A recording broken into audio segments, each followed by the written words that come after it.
Shiv education channel पर आपका स्वागत है।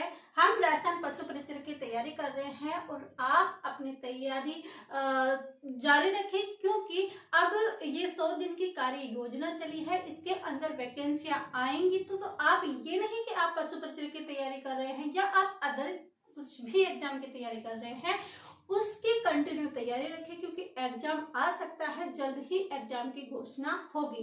राजस्थान पशु परिचय की जो भर्ती है, इसके फॉर्म भी जल्दी ही ओपन होने वाले हैं। लेकिन जो स्टूडेंट जो इसकी तैयारी करना चाहते हैं और चाहते हैं कि 100% मेरे को अब की बार पशु परिचरक क्रैक करना है, पशु परिचरक बनना है मेरे को, तो वो पूरी अपनी ईमानदारी से और पूरी निष्ठा होकर तैयारी करें, जरूर उनका सिलेक्शन होगा।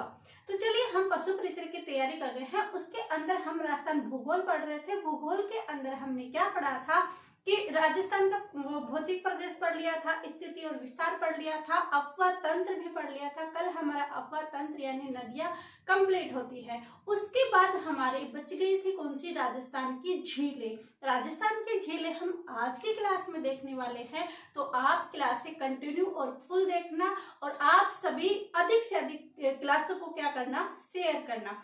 तो हम आज क्या पढ़ने वाले हैं? हम आज पढ़ने वाले हैं राजस्थान की झीलें। इन झीलों के अंदर जो प्रमुख झीलें हैं उनका तो हम पूरा देखेंगे, बल्कि जो झीलें हैं जिनका हमें ओनली ये पूछा जाता है कि ये कहाँ पर स्थित है, उनको हम स्थान पर देखेंगे। लेकिन सबसे पहले हमारा देखने का ये बनता है कि ये राजस्थान की जो झीलें हैं ये प्राकृत कौन सी है, कृत्रिम कौन सी है, गुणों के आधार पर इन्हें कितने भागों में बांटा गया है, निर्माण के आधार पर कितने भागों में बांटा गया है। तो ये चीजें हमें सबसे पहले देखनी चाहिए। क्यों देखनी चाहिए? क्योंकि क्वेश्चन आ जाता है कि पुष्कर झील कृत्रिम झील है या मानव निर्मित झील है, या और कोई सी भी झील देकर पूछ लेता है कि ये झील कृत्रिम है या फिर प्राकृतिक झील है, या फिर ये पूछ जाता है कि ये कौन सी काल्डेरा से निर्मित झील है, या निर्माण के आधार पर, गुणों के आधार पर। ये तो बहुत कम क्वेश्चन आए हैं, लेकिन क्वेश्चन यहाँ से जरूर पुटअप होते हैं कि प्राकृतिक झील है या कृत्रिम झील है, खारी झील है या मीठी झील है। तो ऐसे झीलों से क्वेश्चन जरूर आते हैं। तो इसके लिए हम क्या करते हैं? सर्वप्रथम हम झीलों का वर्गीकरण करते हैं। और झीलों का वर्गीकरण भी हम कैसे करेंगे कि निर्माण के आधार पर करेंगे और गुणों के आधार पर। किस किस के आधार पर? निर्माण के आधार पर और गुणों के आधार पर। किसका वर्गीकरण करेंगे? झीलों का वर्गीकरण, यानी झीलों का वर्गीकरण। झीलों का अगर हम वर्गीकरण देखते हैं तो हमने क्या कहा? हम इसको 2 भागों में बांटते हैं। कितने भागों में? 2 भागों में बांटते हैं। कौन कौन सी?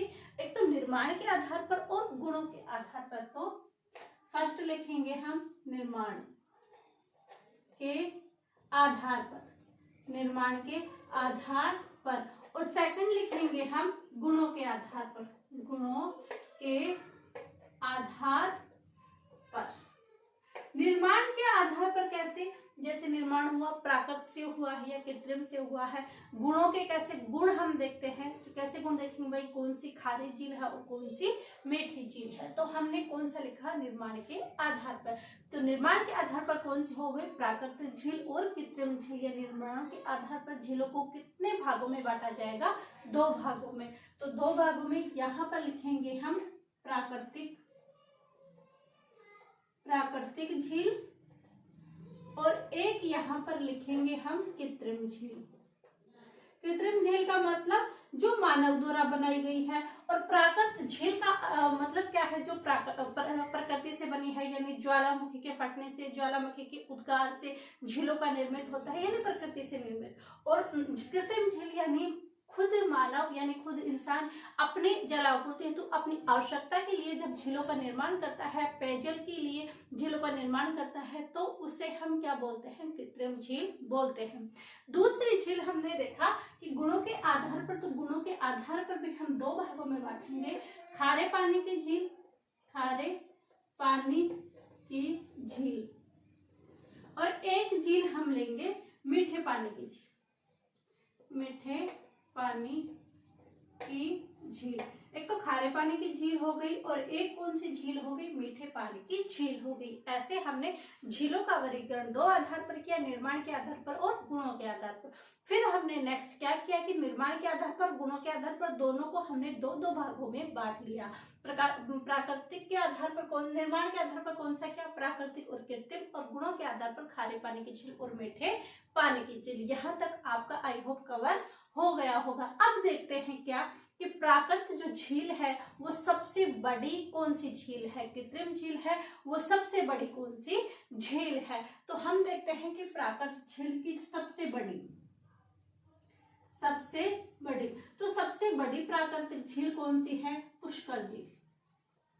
किसको मानेंगे हम, प्राकृतिक झील की सबसे बड़ी झील कौन सी है, पुष्कर झील। तो हमने नेक्स्ट देखा कि कृत्रिम झील क्या है जो मानव द्वारा निर्मित है, वो सबसे बड़ी झील कौन सी है, तो वो सबसे बड़ी है जयसमंद। सबसे बड़ी, तो वो सबसे बड़ी कौन सी झील है, जयसमंद झील। ये हमने देख लिया कि प्राकृतिक झील है वो सबसे बड़ी पुष्कर झील है, और जो कृत्रिम झील है वो सबसे बड़ी कौन सी झील है, जयसमंद झील है। दूसरी क्या देखते हैं, मीठे पानी की और खारे पानी की। हमने क्या किया, खारे पानी की और मीठे पानी की। तो खारे पानी की झील में देखते हैं, तो खारे पानी की झील कौन सी है, डीडवाना झील है, सांबर झील है, और कौन सी झील है, और सबसे खारी झील है वो कौन सी है, पचपदरा। कौन सी झील है, खारी झील, पचपदरा। तो खारे पानी की झीलों हम देखते हैं कि जो खारी झील है वो कौन सी है, पचपदरा, और खारी झील कौन सी है, एक हो जाएगी डीडवाना झील। और अगर हम देखते हैं कि जो मीठे पानी की झील है, कौन सी पानी की, मीठे पानी की है, वो झील कौन सी है, तो मीठे पानी की झील कौन सी है, जयसमंद झील है। जो कृत्रिम झील है वो ही मीठे पानी की सबसे बड़ी झील है। और अगर सबसे ज्यादा अगर पूछे कि सर्वाधिक झीलें कहाँ पर, या मीठे पानी की झीलें कहाँ पर है, तो वो उदयपुर में। तो सबसे मीठे पानी की झील कौन सी है, सबसे बड़ी मीठे पानी की झील कौन सी है, जयसमंद है जो सबसे मीठे पानी की झील है। ये हमने देख लिया। अब देखते हैं कि जो निर्माण के आधार पर हमने प्राकृतिक और कृत्रिम देखा, लेकिन प्राकृतिक में ज्वालामुखी के उद्गार से इसका निर्मित होता है, किसका, झील का निर्मित होता है। लेकिन ये भी दो प्रकार से होता है, कौन कौन सा, एक तो क्या होता है कि जब ज्वालामुखी फटता है, जब ज्वालामुखी फटता है तो उसके मुंह से जब ये बनता है तो उसको बोलते हैं ज्वालामुखी द्वारा निर्मित। और एक क्या होता है कि उल्का द्वारा निर्मित होता है, कौन सा, उल्का द्वारा निर्मित होता है। तो कौन सा देखेंगे हम कि ज्वालामुखी द्वारा निर्मित। जो ये प्राकृतिक झील है ये भी दो प्रकार से लिखेंगे, इसमें एक तो आ जाएगा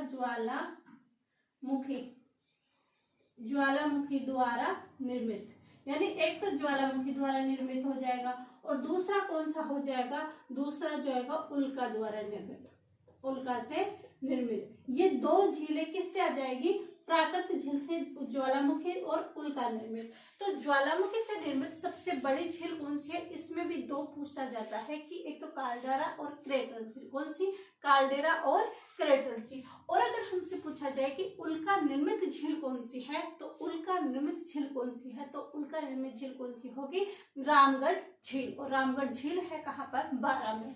तो उल्का निर्मित झील कौन सी है, रामगढ़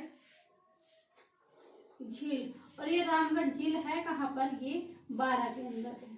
और फिर ज्वालामुखी द्वारा निर्मित है, उसमें हमने कौन सा देखा, एक तो काल्डेरा देखा, एक क्रेटर देखा, यानी ज्वालामुखी का छोटा क्रेटर, बड़ा काल्डेरा। तो ऐसे हो जाएगा काल्डेरा, ये दो भागों में बांटेंगे, कौन कौन से हो जाएगा, काल्डेरा, और दूसरा हो जाएगा क्रेटर।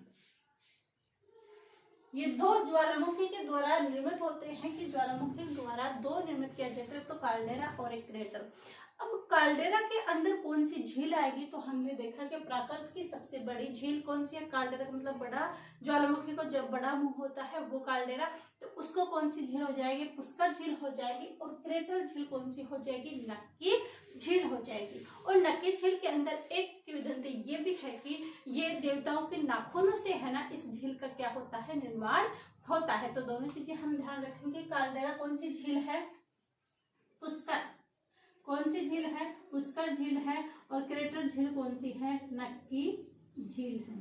कौन सी झील है? नक्की झील। और यह है कहाँ? माउंट आबू के अंदर। तो हमने क्या देखा? हमने झीलों का वर्गीकरण किया और झीलों का वर्गीकरण करके हमने कहा कि निर्माण के आधार पर और गुणों के आधार पर, निर्माण के आधार पर भी हमने 2 भागों में निर्मित किया और गुणों के आधार पर भी 2 भागों में निर्मित किया। उसके बाद हमने प्राकृतिक झील के भी 2 भागों किए कि तो ज्वालामुखी के द्वारा एक उल्का निर्मित, तो उल्का निर्मित रामगढ़ झील 12 हो जाएगी और ज्वालामुखी द्वारा कालडेरा और क्रेटर झील हो जाएगी। कालडेरा में पुष्कर झील आ जाएगी और क्रेटर के अंदर कौन सी झील आ जाएगी? नक्की झील आ जाएगी। कौन सी आ जाएगी? नक्की झील आ जाएगी। ये हमने राजस्थान की झीलों का वर्गीकरण किया, डायग्राम किया। इससे क्या है कि आपकी चीजें थोड़ी सी कवर हो जाएगी, तो ये चीजें आप देखें। इसके बाद खारे पानी की कौन सी झील है, कहाँ पर स्थित है, किस और कौन सी झील का निर्माण किसने करवाया था, तो ये क्लासें हम लेंगे कल की क्लास में। तो आई होप ये आपको पसंद आई होगी। पसंद आई हो तो लाइक बनता है, शेयर बनता है एंड सब्सक्राइब बनता है। आप सभी का धन्यवाद। Thank you.